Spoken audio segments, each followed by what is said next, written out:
نبي إبراهيم وكعبة إلهي نسيا إلهي كورمي يا نبي الله إسماعيل ولا النبي يوسف علي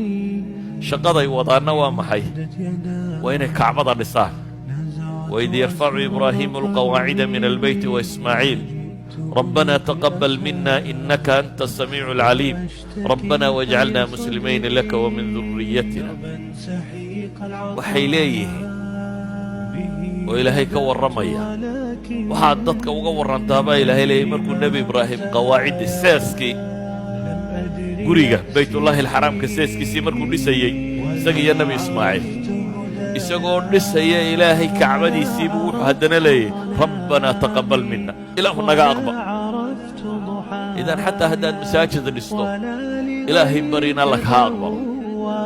haddaad dhisto la aqbali waayo dee waxba ku tari mayso laakiin asalku waxa weeyaan in maxay aad rabbi weydiisatay inuu kaa aqbalo